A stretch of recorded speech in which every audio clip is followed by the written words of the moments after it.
from the snowy green mountains of central Vermont, it's the News Dump for Sunday, February 9th, 2014, with your hosts Tad Goodwin and Greg Crawford. I'm behind the camera. I'm Deborah Goodwin. Greg, what you got? What we got today, let's see. U.S. same-sex married couples will receive many of the same federal legal protections and benefits as their opposite-sex counterparts under Justice Department guidelines to be issued tomorrow. Attorney General Eric Holder says the moves will affect procedures in U.S. courtrooms and the aid provided surviving spouses of slain law officers, among other matters. Holder says that the policy will, in his words, formally instruct all Justice Department employees to give lawful same-sex marriages full and equal recognition to the greatest extent possible under the law. The change will apply to same-sex couples residing in states where such marriages are not recognized, and it also represents the first time the Justice Department has officially interpreted the words spouse and marriage in federal laws to enforce, to apply to same-sex couples. Under the policy, the Justice Department will recognize that same-sex couples are entitled to the same rights as their opposite-sex counterparts in civil and criminal cases. As a result, Holder says, federal prosecutors will not object if a same-sex spouse declines to provide testimony that might incriminate his or her partner. Oh, that's interesting. great. It's a really historic thing. And even is. the states that wouldn't do it, oh well, you know. Oh, there will be a stink, you can be assured. Oh, sure. Former SAC Capital Advisors LP fund manager Matthew Martoma was found guilty Thursday in the most lucrative insider trading scheme ever. He is ever uncovered. He is scheduled to be sentenced June 10th and may face as many as 20 years in prison, although he's likely to get less because no one's gotten more than 12, although his is the biggest. So if they want to make him a scapegoat, we're not seeing any of the, Yeah. 39-year-old Martoma was convicted of 2 counts of securities fraud, which carries a maximum 20-year term, and 1 count of conspiracy, which has a maximum 5-year term. The judge may make each term concurrent and has latitude to impose significantly shorter sentences. Martoma's was the 7th conviction tied to SAC Capital-related insider trading in the 6-year probe of hedge fund and its billionaire founder, Stephen A. Cohen. He's going to get away with it. Yeah, he's going to get away with it, but this guy's going to... Yeah. Right. Yeah. Yeah, Cohen's just going to walk, you can bet. And now for our section on armed conflicts and attacks. A lot of explosions and guns and stuff. Big booms. Yes. A police officer and 7 Islamist militants were killed in a gunfight Monday in Tunis, Tunisia. A wave of bombings hit central Baghdad Wednesday with at least 16 people dead. 7 car bombings Thursday across Baghdad killed at least 13 people. At least 12 people were injured in a grenade attack on a school in Benghazi, Libya.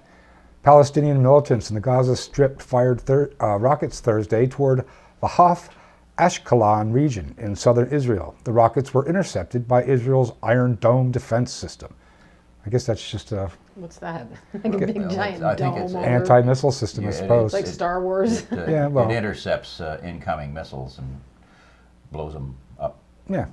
So, something like Reagan's Star Wars initiative back in the day. Well, that was supposed to include all kinds of super satellite stuff and everything. He watched a few too many science fiction films, I think. Fighting between Syrian rebels and government forces raged on Thursday around the Aleppo Central Prison in the war-torn city of Aleppo.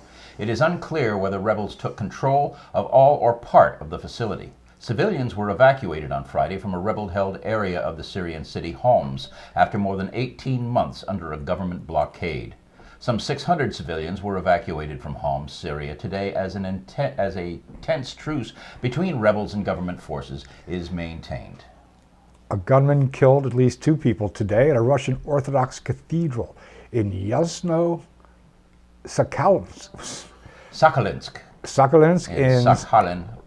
in Sakhalin, Russia. A sleeping family of 8 were killed today in an attack on the home of 2 pro-government militia leaders in Pakistan's restive Balochistan region. The victims include a woman and children and 2 brothers who helped lead a local pro-government militia. And now for some arts and culture. Fox Broadcasting Company says Super Bowl 48 was watched last weekend by more than 111 million people in the United States, making it the most viewed television event in U.S. history. Wow. But it was less than the past several years, they said, of Super Bowl watching. It was less. The totals? Or Yeah. because that's not the number I was How could it getting. be less and then making it the most viewed event? Oh, I don't know. And I yes. heard that they had less than the last. We'll get to the bottom of this. Yeah. It doesn't make sense, does it? Well, you could be right. I could be wrong. A lot of times. Well, they've been hyping the hell out of the fact that so many people had watched it, but I couldn't believe the Chili Peppers were on halftime. oh yeah, they had all kinds of cool stuff there.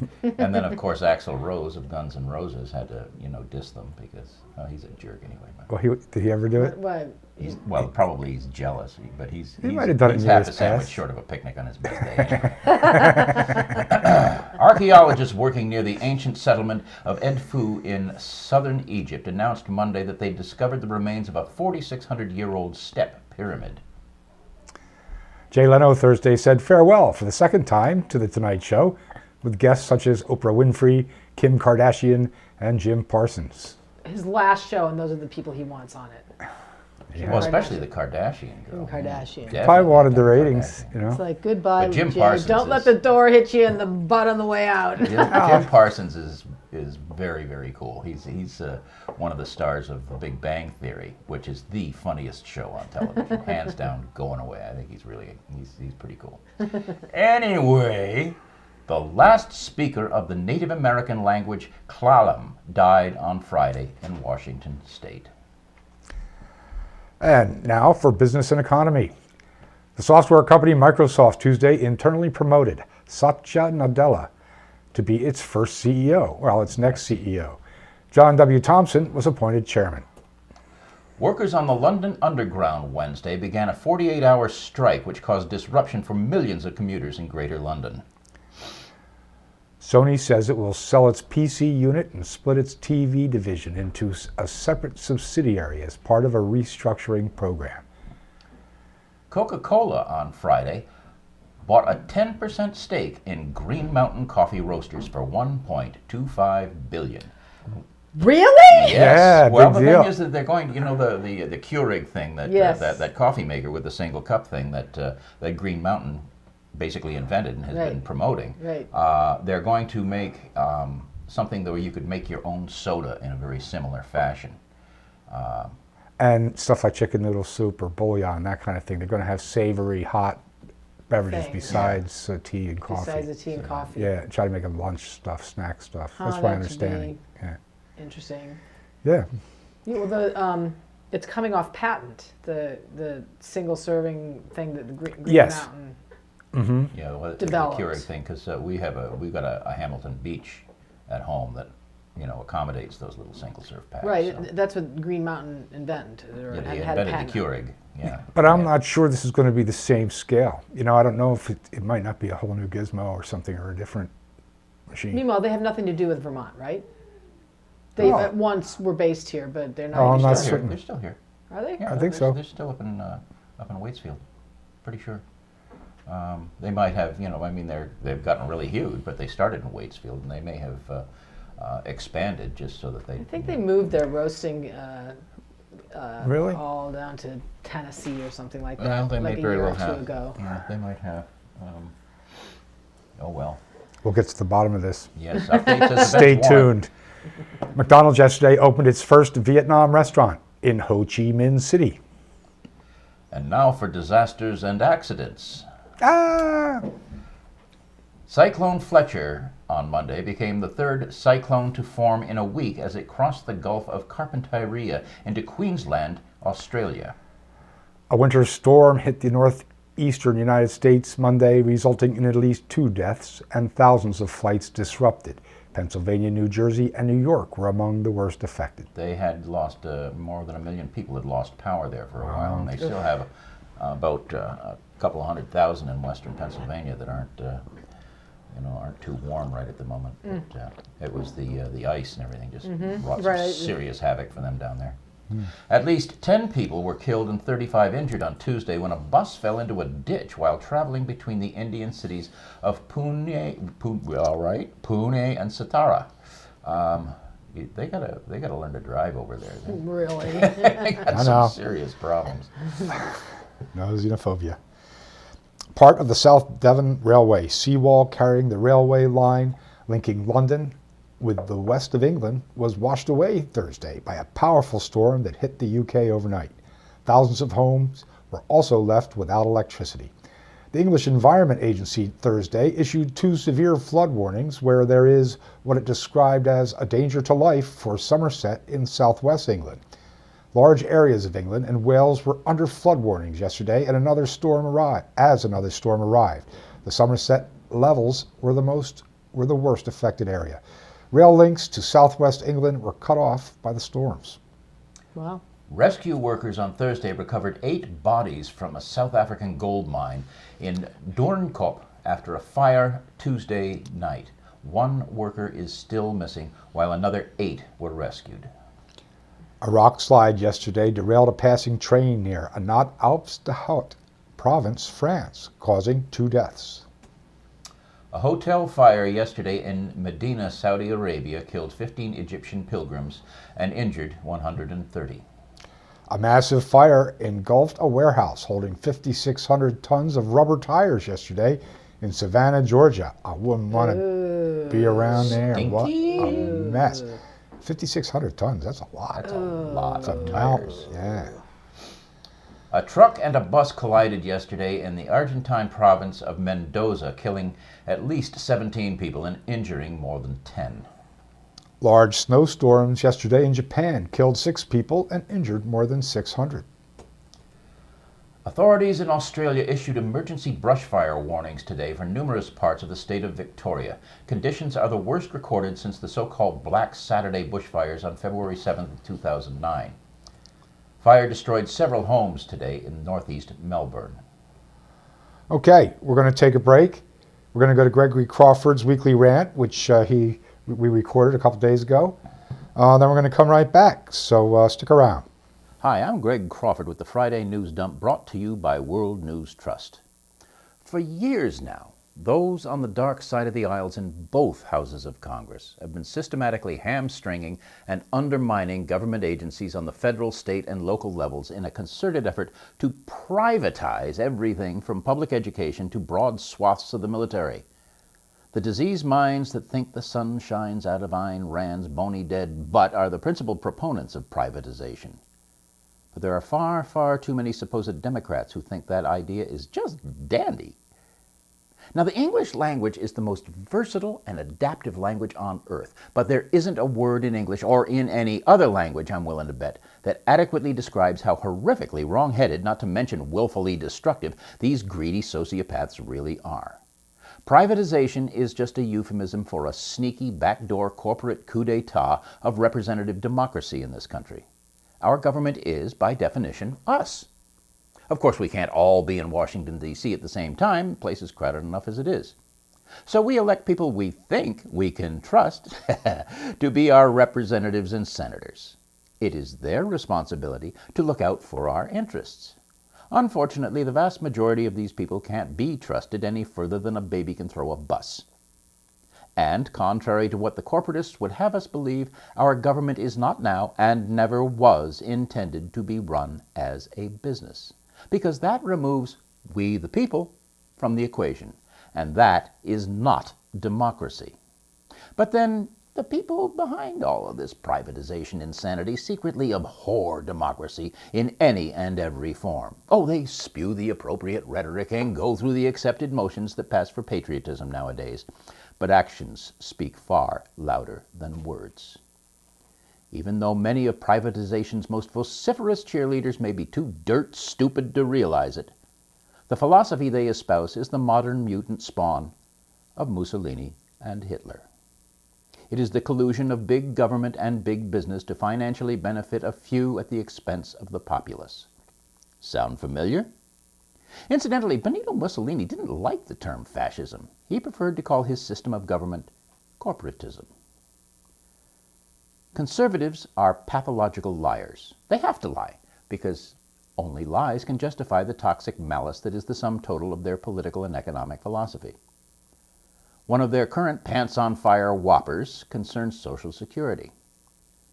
That supreme enemy of truth and decency, Roger Ailes, the ruling despot of Fox News, instructed his malignant minions to always refer to Social Security as an entitlement program.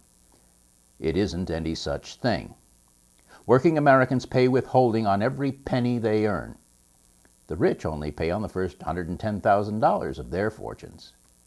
That money goes into the Social Security Trust Fund to be held in escrow for them until they reach retirement age. It's their money. Since the day W. took office, the Republican artists have been scrabbling around like demented cockroaches looking for a way to justify letting the weasels of Wall Street get their filthy paws on the Social Security Trust Fund so they can squander it to enrich themselves while they impoverish those that depend on the meager income Social Security provides.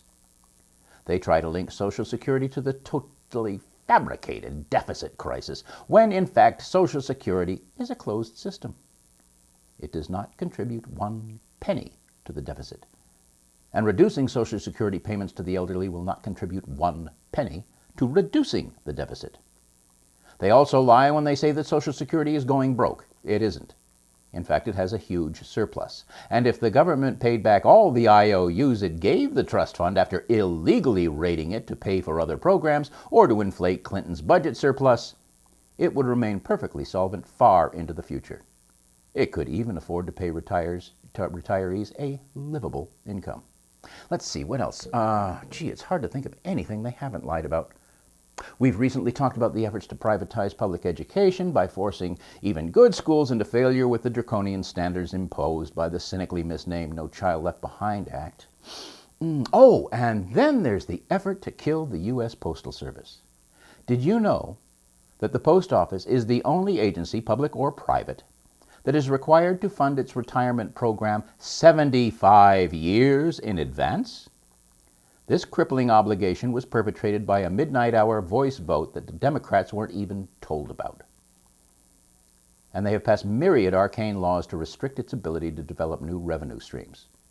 How are you going to like it when the price of a stamp jumps from 49 cents to $1.49, and then $3, then God only knows how much? The post office still plays an essential role in our everyday lives. Now, the takeover of our government by corporate forces of darkness is all but complete, but it ain't a done deal yet. We can still stop them. And we damn well better, because a Randian hellscape is not a future we'll be too dead to regret. It's hot on our heels right now, and we'll be regretting it big time for a long time if we don't stand up to these psychopaths. To those brain-dead ditto heads with room temperature IQs who would carve their own eyes out with a rusty spoon before they'd ever admit they were wrong, I say, you deserve whatever happens to you. The rest of us do not. And we're back. This is the Friday News Dump. No, excuse me, it's the News Dump. We're doing it Sunday this week. Sunday, February 9th, 2014. I'm Francis Goodwin. Behind the camera, we've got Deborah Goodwin and my sidekick, Gregory Crawford. Now we're going to do some international relations. North Korea and South Korea held meetings Wednesday to discuss visitation reunions of families separated by the Korean War. What's that, 40, 50 years ago? Oh, more than that. Yeah. It was more than 60 years ago. Yeah. It was back in the very beginning. It was 1950 to 1953. That goes way back. Like that. So it does go way back. And it's only a truce. It's a ceasefire. It's not a peace agreement or anything like that. On a quarter. And So what, they're letting North Korean... Well, the people that were separated by the war, they're still, there are people that have relatives in North Korea. So and those every people once go in a to while South Korea? they'll break down and they say, all right, well, you can go and wave to them across the, Really, that's all it is, that they can well, wave across sometimes the they can, sometimes I guess DMZ? they get to meet, but Kim Jong-un is not a stable individual. You never know what he's going to be up to. Seems to run in the family. Yeah, kind of, huh? In an Olympic first, UN Secretary-General Ban Ki-moon Thursday addressed the International Olympic Committee session in advance of the Olympic Winter Games in Sochi. Russia's foreign ministry Friday called new U.S. sanctions against Iran a direct violation of the Geneva deal and unacceptable. And now for law and crime. 2 people were shot and killed, and 29 students were taken hostage on Tuesday at a high school in Moscow, Russia. The suspected shooter, a 15-year-old student at the school, surrendered to authorities. It is one of the first school shootings reported to occur in Russia. The Scottish Parliament voted overwhelmingly Tuesday in favor of a bill legalizing same-sex marriage in Scotland. The New York City Police Department on Tuesday questioned 4 suspected heroin dealers in connection with the death of actor Philip Seymour Hoffman. I wouldn't want to, be one of those dealers because it's such a high-profile case. Yeah, very high profile. But the heroin that's been laced with that painkiller that they give to terminal cancer patients has been killing people all over the place. So they're going to get hung out to dry. You can bet on that. But Hoffman, why, guy? Why, Phil? Why? Come on, man. You got everything. You had everything going for you.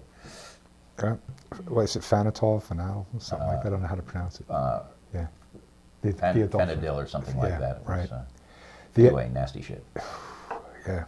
The FBI says it rescued 16 missing children from Super Bowl-associated sex trade slavery in an FBI sting. Wait, Super Bowl associated? Oh, yeah. Yeah. They were pimping them at the Super Bowl. Yeah. They're walking around the stadium pimping little kids. Yeah. More or less. Well, plus in entertainment venues, having to do, it's a big deal. The whole... Here you can take this little kid back to your van in the parking lot and... Well, or your hotel room, or we'll deliver them, or whatever. Oh, I don't know. God. It's awful, yeah. Very bad people. 2 South Florida men were arrested last week in what a local prosecutor says may be the first charges under state law over the use of Bitcoin virtual currency as part of an alleged money laundering scheme. Pascal Reed, 28, and Michelle Abner Espinoza, 30, face 2 counts of money laundering and 1 count of engaging in unlicensed money servicing business. Okay, whatever that is. Both Money men... laundering. Yeah. Hello, Department of Redundancy, Can they call Department it of Law. What's that? money laundering if it's not really money? I don't know. Yeah, right. Well, I guess that's part of what's going to Well, happen. maybe they mime it. Yeah, they mime laundering the money. I don't know, yes. Both men were arrested on Thursday and are being held in Miami-Dade County jails. Federal prosecutors in New York have filed a series of charges tied to the Bitcoin since October. That's interesting, Bitcoins. I want to do some more on that. It's very interesting. Greater understanding. Australian Chappelle Corby was among 1,291 prisoners granted parole Friday in Indonesia. Chappelle served 9 years in a Bali prison for drug smuggling. Oh, he's lucky to get out, huh? Guess so. Yeah, sometimes they just shoot them. Yeah. U.S. Chief Justice John Roberts on Friday appointed Judge Richard C. Talaman of the Ninth Circuit to the U.S. Foreign Intelligence Surveillance Court, or FICA Court, I believe they call it, of review for a 6-year term beginning January 27th, 2014. Oh, I guess it already Tallman started. fills a vacancy that existed since August. In May, Roberts appointed Judge James E. Boasberg of the U.S. District Court for the District of Columbia to replace Reggie Walton in the U.S. Foreign Intelligence Surveillance Court for a 6-year term. FICA again. FISA, or fuck yeah. Yeah. Ooh. Oops. I'm telling. Beep. Princess Cristina de Bourbon of Spain yesterday addressed allegations of money laundering and tax evasion at Palma de Mallorca courthouse. It is the first time in history that a member of Spanish royalty has been compelled to appear before a Spanish court of law. Interesting. First time for everything. She messed up. Oof. Well, and I'm sort of glad to see, wherever it starts, sooner or later, Yeah. this whole royalty thing's got to come to an end. Oh yeah, and it is more that different countries it's different. Yeah. Yeah, I know, but it's the concept of royalty mortally offends me. I don't like it at all. But, anyway, the owners of Tazreen Fashions in Bangladesh handed themselves in today to face charges of murder in the death of 112 workers in a factory fire in Dhaka, Bangladesh, in November of 2012. And now some coverage of politics and elections. U.S. House member Rob Andrews says he will retire at the end of his current term. Michael McFaul, the U.S. ambassador to Russia, says he's stepping down from the job after 2 years. And now for some science. Ooh, my favorite. Scientists say they've discovered a possible new species of giant jellyfish washed up on a beach in Australia. The thing was about as big as this carpet. It was like That's really about big. 9 by 12. They For say those there's of a you who can't see replacing all the fish we took out are going to be replaced by jellyfish. Nasty. The opening ceremony of the 2014 Winter Olympics was held on Friday in the Russian city of Sochi. A man attempted to hijack a Pegasus Airlines flight from Kharkiv, Ukraine, demanding to be flown to Sochi. The pilots turned off the in-flight monitors and landed in Istanbul, Turkey, where the passenger was arrested. Norwegian athlete Ole Einar Bjorndalen tied Bjorn Dali yesterday for a record 12 medals in the Winter Olympics by winning a gold medal in the men's biathlon sprint.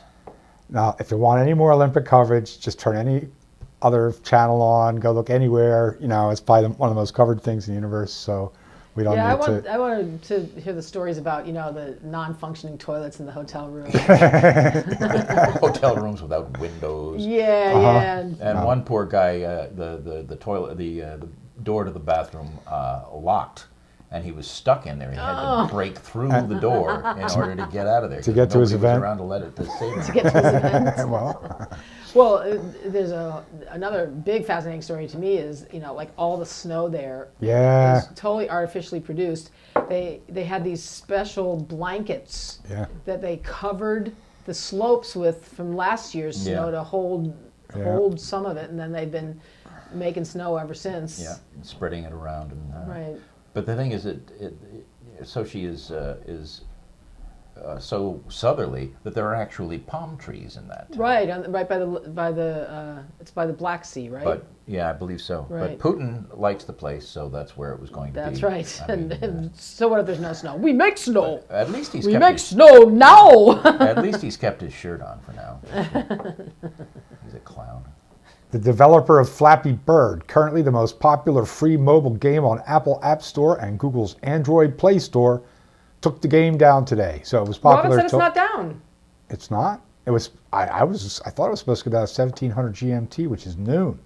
So cut a deal. I don't know. Our daughter who plays the game said it was not down today.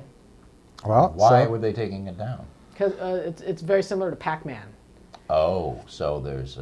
Or Super Mario Brothers. Or Mario Brothers, or something. Yeah. But Nintendo, which has the copyright on that, though said that they weren't planning any kind of legal action. I guess they hadn't gotten to that point. But gaming experts or legal experts say it's a good move for him because it's one guy.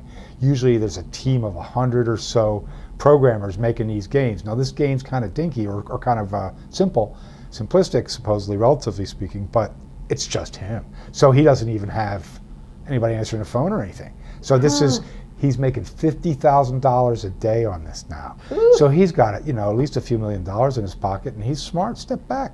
He's world famous in the gaming industry. Anyway, that's what I understand is going on with it. And he's got a little bit of spending cash there. So yeah, to develop the next game, and people will pay attention. So.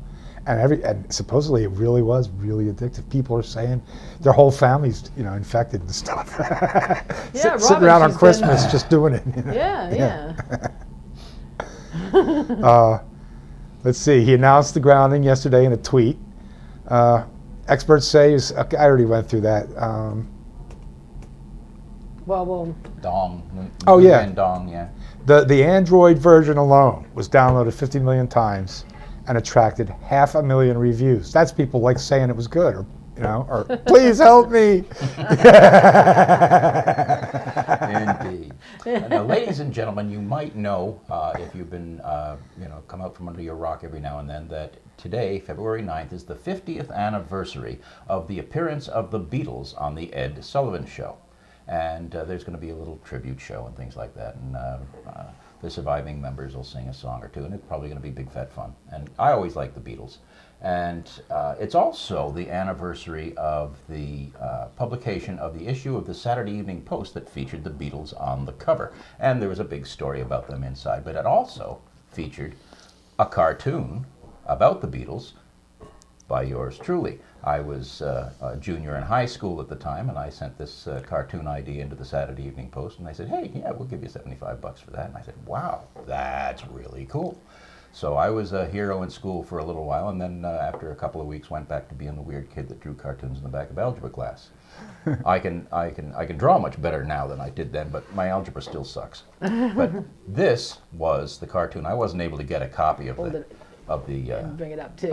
or bring it up here, following directions from the camera person. All right, there we have it. I don't know whether you can read it, but it says, with the daughter in the background holding what is obviously a beetle by the arm, "A what followed you home, and can you keep it?" So that was my claim to fame back in 1964. Looks just like Ringo.